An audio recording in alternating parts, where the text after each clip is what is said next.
thought the one that really shocked the world was the Rudy Gobert to Minnesota for Malik Beasley, Patrick Beverley, Leandro Bolmaro, Walker Kessler, and Jared Vanderbilt. Okay, cool.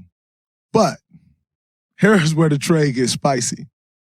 For four first-round picks.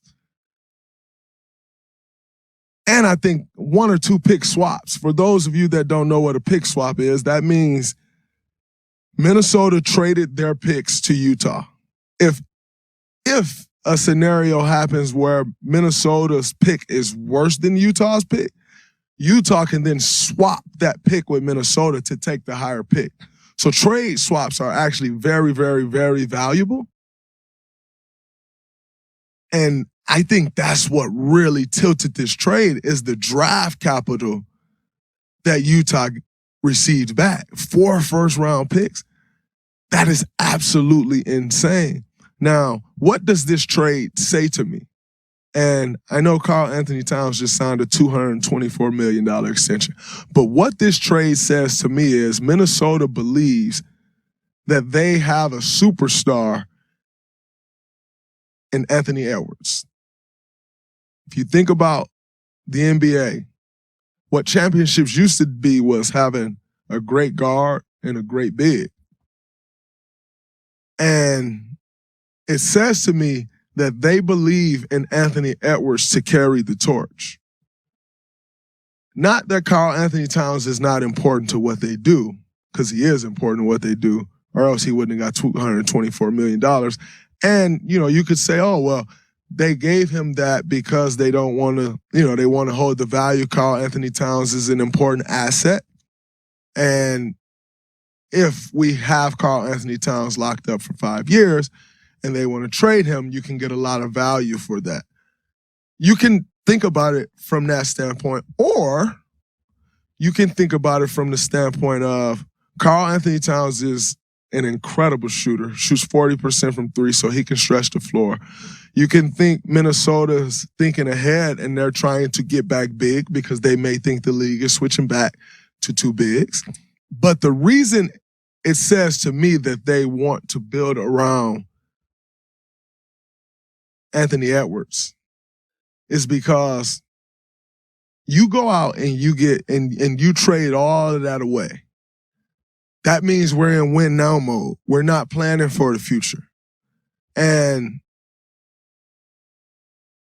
the reason it says Anthony Edwards to me is because Cat's been there.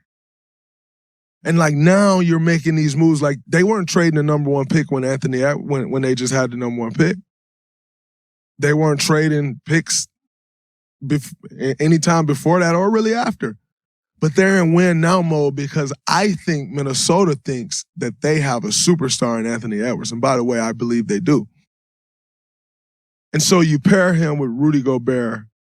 You pair him, you pair Rudy Gobert with him, Karl-Anthony Towns, D'Angelo Russell. You're saying I can win right now.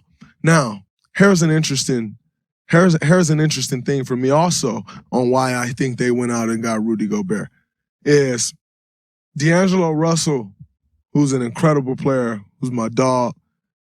I had the opportunity to play with him, as you know. D'Angelo Russell was essentially benched during the playoffs for defense. And so you cover some of that up now with the rim protection by Rudy Gobert. And you allow D'Angelo to be great at what D'Angelo is great at, which is on the offensive end. Now, yes, you still have to compete on the defensive end. Of course you do. But you now have someone there that can erase mistakes. You can erase, if you think about, let me take you back for a second. If you can think about if you can think about that Memphis-Minnesota series, Ja dominated at the rim. They struggled to rebound the basketball. So when you think about those things, Jaren Jackson dominated in that series. So when you think about that, they're saying, okay, we're going to go get Rudy Gobert, and there's our fix to cover up those things to where those things that they think cost them a playoff series. And so I thought that was a very interesting move for Minnesota.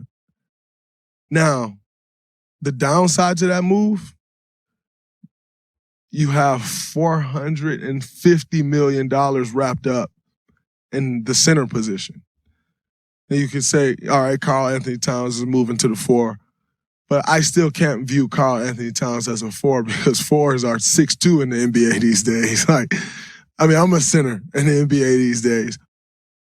And so you have $450 million wrapped up into the center position. If there is a downside, maybe it's that, it's your depth. So how do you continue to acquire and have depth?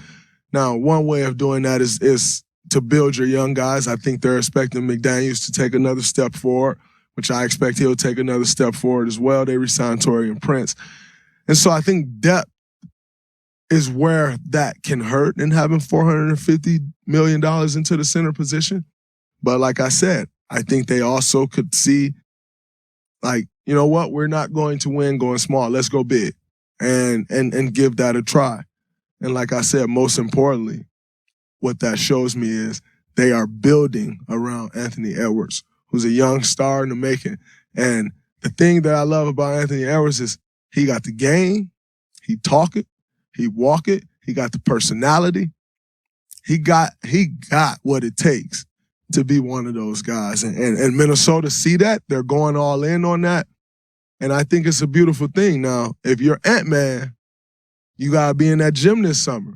Because essentially what that's saying is we think we have a star, which means you need to be an all-star next year. You need to continue to grow. And I saw, earlier this year when Ant-Man said, I don't know why I wasn't an all-star. Now's your chance because they're going all in. You win games. You produce at the level that we all know he's going to produce at, and there's your bid. And so that was a very interesting move. We'll see how it works out. I'm definitely interested in playing against those guys. I think, for us, in our skill set, I think we have some things that we can try to take advantage of against them. But in saying that, I think this move says a lot about where Minnesota is. And I'm not sure we've ever seen Minnesota go all in like this. So it's a very interesting thing, and it's one to keep your eyes out for. Another trade that caught my eye in a major way, and rightfully so, was one of Jackson's Boston Celtics. And the reason that trade caught my eye is because they brought back Malcolm Brogdon, who's a very, very, very good player, who's been 50, 40, 90 before in this league, who is a point guard, can shoot the ball, great size, good defensively. The reason that trade catches my eyes is because I think it adds to something that Boston was missing, which is, number one, their depth. Number two is versatility and options at the point guard position. I don't think they had many options at the point guard position in this past playoff run that your Warriors just won. And I think that gives them that. Now let's look at what they gave up. They gave up Daniel Tice, who probably played all of 10 minutes in the NBA Finals. Aaron Nesmith, who played probably all of 10 minutes in garbage time in the NBA Finals. And a 2023 first-round pick, top 12 protected, which you have to assume is going to be picked 28, 29, 30, 26, 26 to 30.